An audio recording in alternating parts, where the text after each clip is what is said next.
Madeline. In an old house in Paris that was covered with vines lived 12 little girls in 2 straight lines.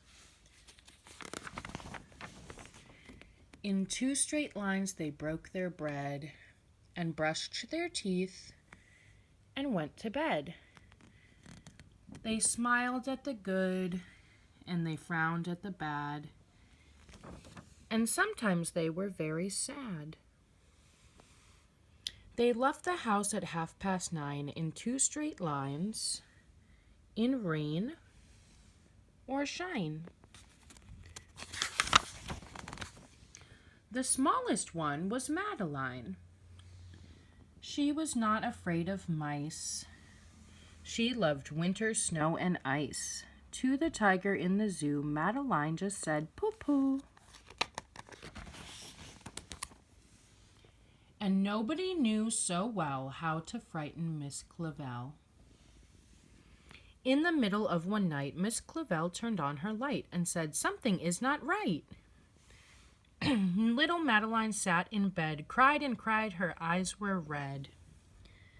And soon after Dr. Cone came, he rushed out to the phone, and he dialed Danton 106.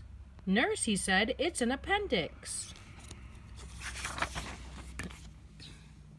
Everybody had to cry, not a single eye was dry. Madeline was in his arm, in a blanket safe and warm.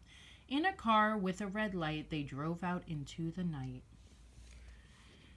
Madeline woke up 2 hours later in a room with flowers. Madeline soon ate and drank, and on her bed there was a crank and a crack on the ceiling that had the habit of sometimes looking like a rabbit.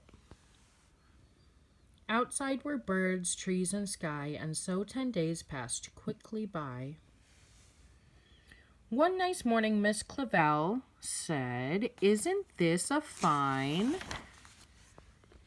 day to visit Madeline?" Visitors from 2 to 4 read a sign outside her door, tiptoeing with solemn face, with some flowers and a vase. In they walked and then said, "Ah," when they saw the toys and candy in the dollhouse from Papa. But the biggest surprise by far on her stomach was a scar. "Goodbye," they said, "we'll come again." And the little girls left in the rain. They went home and broke their bread, brushed their teeth, and went to bed. In the middle of the night, Miss Clavel turned on the light and said, "Something is not right." And afraid of a disaster, Miss Clavel ran fast and faster. And she said, "Please, children, do tell me what is troubling you." And all the little girls cried, "Boo-hoo, we want to have our appendix out too."